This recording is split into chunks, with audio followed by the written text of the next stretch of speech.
Teman-teman, saat ini saya sedang berada di Jalan Tukan Barito, Denpasar, Bali. Dan hari ini saya mau ajak teman-teman berkunjung ke salah satu coffee shop yang ada di Jalan Tukan Barito yang bernama Satu Titik Kopi. Nah, teman-teman, Satu Titik Kopi ini adalah coffee shop yang didirikan oleh 4 orang anak muda yang berkolaborasi justru di tengah masa pandemi. Apa saja keunikan, apa aja kelebihan daripada kopi Satu Titik dan bagaimana cerita mereka bisa mendirikan coffee shop ini? Mari ikuti perjalanan saya hari ini. Oke, kita masuk teman-teman.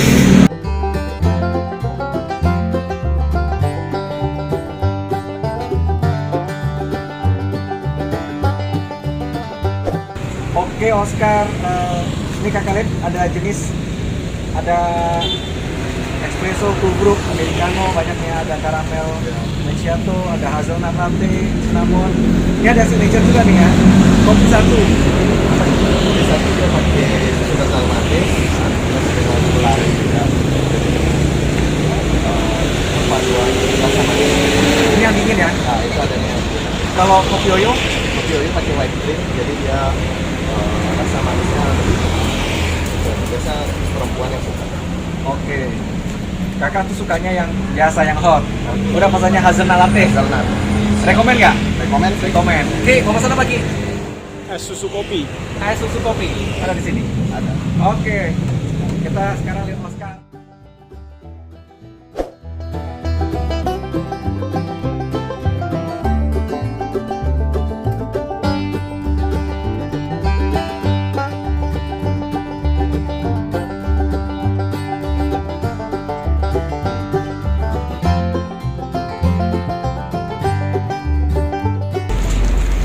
Teman-teman, sekarang kita mau coba dulu nih Satu Titik hazelnut latte. Rasain dulu ya.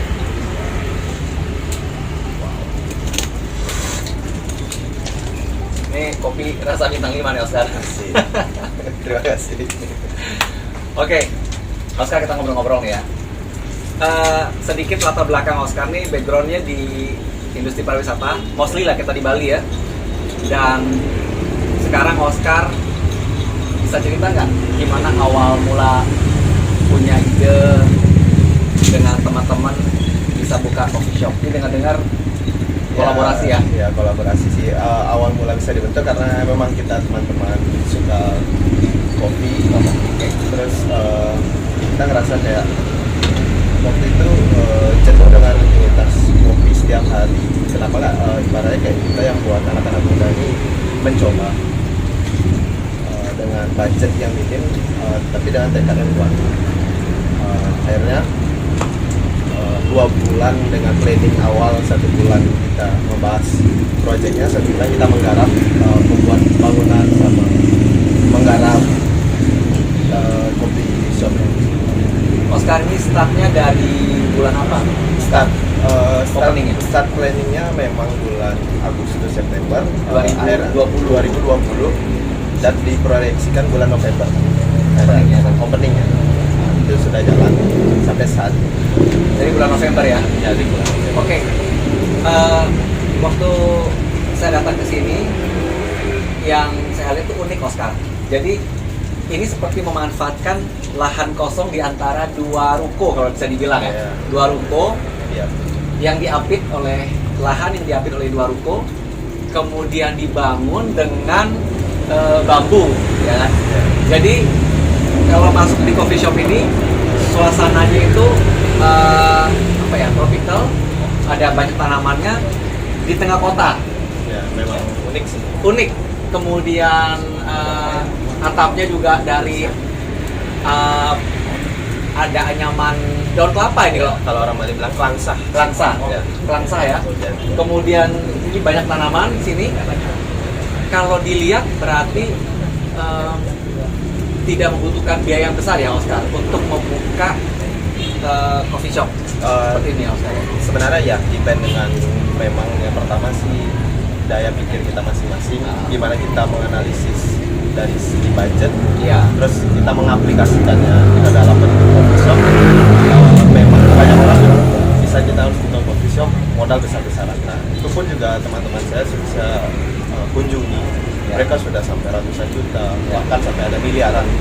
Tapi menurut saya pribadi, membuka coffee shop asalkan tekad yang kuat, itu pasti akan berjalan dengan budget yang minim.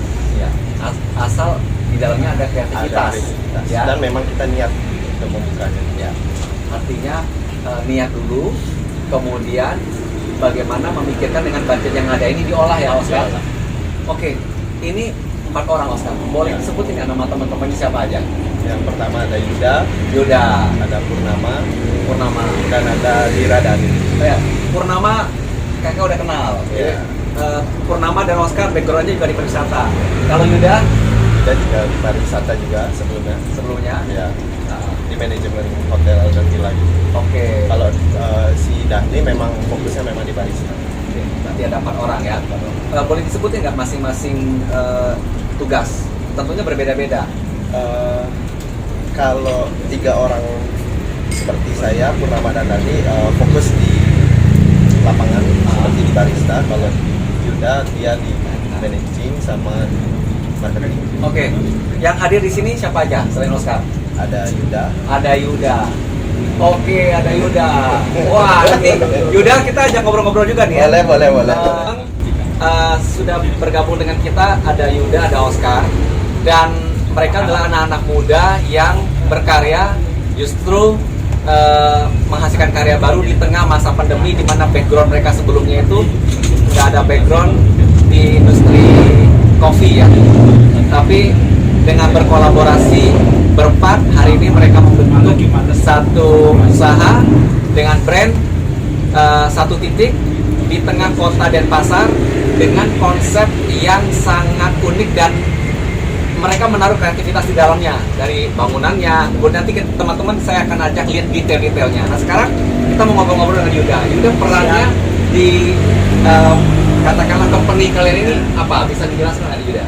Jadi karena saya juga sebenarnya ada beberapa bisnis lain yang saya handle juga. Jadi kalau untuk full operation di sini, untuk full handling operation, saya memang dari awal join sudah menyatakan untuk nggak bisa full time lah untuk operation. Jadi dan kebetulan basic saya juga kan sebenarnya pariwisata di bidang manajemen hospitality. Oke. Jadi memang saya udah ada basic dengan bagaimana managing suatu company ya. Yang kemarin hotel dan villa. Ya. Kemarin saya ada managing hotel dan villa. Jadi mungkin untuk sedikit basic saya sudah ada bagaimana cara managingnya, bagaimana saya risk controllingnya. Nah itu yang lebih saya titik beratkan sebagai tugas saya di sini. Jadi di mana bisnis ini walaupun tanpa pembeli sekalipun, saya masih meyakini bisnis ini akan jalan selama 2 tahun. Kenapa Yuda yakin seperti itu? Karena kita sudah hitung risknya. Kebetulan saya juga orang yang sangat-sangat menghitung. Jadi ini juga agak sedikit terlambat bukannya gara-gara ada hitungan yang menurut saya belum saya yakini lah awalnya. Jadi di bisnis ini saya udah hitung awalnya untuk bagaimana kita nutup kos yang timbul, kos apa saja yang timbul pada saat bisnis ini zero production.